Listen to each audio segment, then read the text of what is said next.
सज्जनों ते मित्रों, मैं थोड़ा अपना वीर मलिक बशीर ते अज की वीडियो मैं फैसलाबाद के इनकलाबी शहर मरहूम मंजूर नियाजी के कलाम तो शुरू करांगा।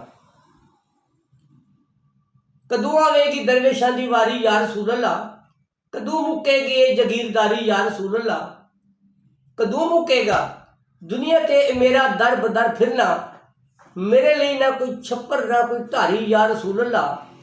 दवादारू बिना मरदे, दवादारू बिना मरदे मेरे मजदूर लखा, मेरे हाकिम ने पैसे दे पुजारी या रसूल अल्लाह। वज़ीर आला पंजाब, पंजाब की प्रधान ते पंजाब की सरपंच मोहतरमा मरियम नवाज, अज मैं थोड़े नाल मुखातिब होवांगा कि पंजाब दे विच तकरीबन 6000 कच्ची आबादियां ने। अज तिकर वो लोग मालकाना हकूक लिए परेशान ने।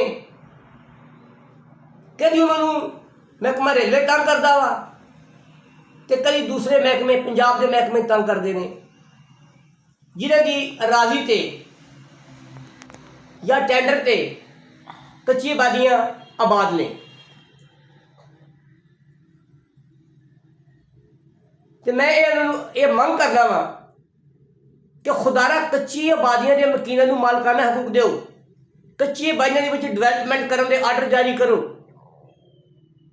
कच्ची आबादी के लोगों को बुनियादी सहूलतां दो ते मुकामी डिवेलपमेंट अथॉरिटियां नूं फंड दो जिहड़े MNA MPs की अप्रोच तो हट के होण, जिसका फैसलाबाद FDA, लाहौर LDA, ताकि कच्ची आबादियां दे विच तरक्याती काम होण ते कच्ची आबादियां दे उत्ते लाए हुए लागू जुल्माना टैक्सेस कच्ची आबादियों के उत्ते DC रेट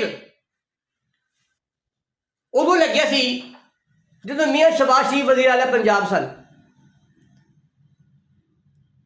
तो खुदारा कच्ची आबादियों के उत्ते DC रेट का इतलाक नहीं होंदा, DC रेट का खात्मा किया जाए तो पुराना बोर्ड ऑफ रेवन्यू का रेट जिहड़ा है वही कच्ची आबादी ते लागू किया जाए।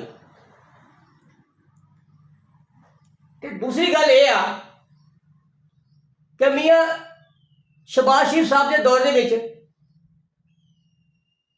जिहड़े काम होए सन उन्हें ते नज़रसानी करो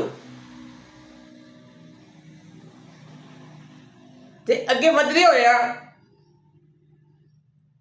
दवादारू बिना मरदे मेरे मजदूर लखा, मेरे हाकिम ने पैसे दे पुजारी या रसूल अल्लाह। दवाइयां दी कीमतां दे विच जिहड़े वाधे होए ने 300 तो तकरीबन 400 तक, इन्होंने वापस लिता जाए। थानू याद होएगा कि इमरान खान के दौर के विच दवाइयां दी कीमतां 3% वधियां सन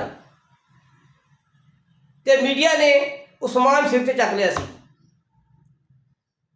लेकिन अज साडे साफी साडा मीडिया बोलता ही नहीं। अज गरीब आदमी की पहुंच तो दवाइयां बहुत कोसों दूर चलिया गई ने। अज गरीब आदमी सिसक के मर रहा वा। तो आज असीं देख रहे हैं जिन्हों असीं अपनी जबान च कहने टप्पड़ी वास, इन्हों की बेहतरी लिए भी कोई काम करो ताकि दुनिया सानू याद रखे।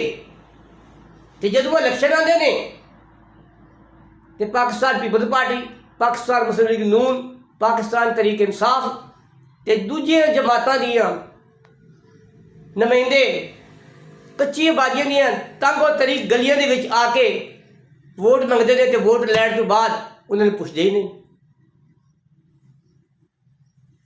ਤੇ ਮੈਂ ਤੁਹਾਡੇ ਅੱਗੇ ਪੁਰਜ਼ੋਰ ਮੰਗ ਕਰਦਾ ਵਾਂ ਕਿ ਕੱਚੀਆਂ ਬਾਜੀਆਂ ਦੀ ਬਿਹਤਰੀ ਲਈ ਤੇ ਟੱਪੜੀ ਵਾਸ ਲੋਕਾਂ ਦੀ ਬਿਹਤਰੀ ਲਈ, ਆਮ ਲੋਕਾਂ ਦੀ ਬਿਹਤਰੀ ਲਈ ਅੱਛੀਆਂ ਤੇ ਮੁਨਾਸਿਬ ਪਾਲਿਸੀਆਂ ਬਣਾਓ। ਇਹ ਤੁਸੀਂ ਕੋਈ ਆਸਾਨ ਨਹੀਂ ਕਰਨਾ, ਇਹ ਸਾਡਾ ਹੱਕ ਹੈ ਤੇ ਲੋਕਾਂ ਨੂੰ ਡਿਲੀਵਰ ਕਰੋ। ਮੇਰਾ ਖਿਆਲ ਹੈ ਕਿ ਮੇਰੀ ਗੱਲ ਤੁਹਾਡੇ ਦਿਲ ਨੂੰ ਚੰਗੀ ਲੱਗੇਗੀ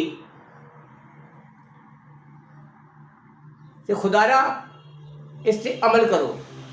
ਜੀਵੇ ਜੀਵੇ ਦੇਸ਼ ਪੰਜਾਬ, ਸੋਹਣਾ ਦੇਸ਼ ਪੰਜਾਬ।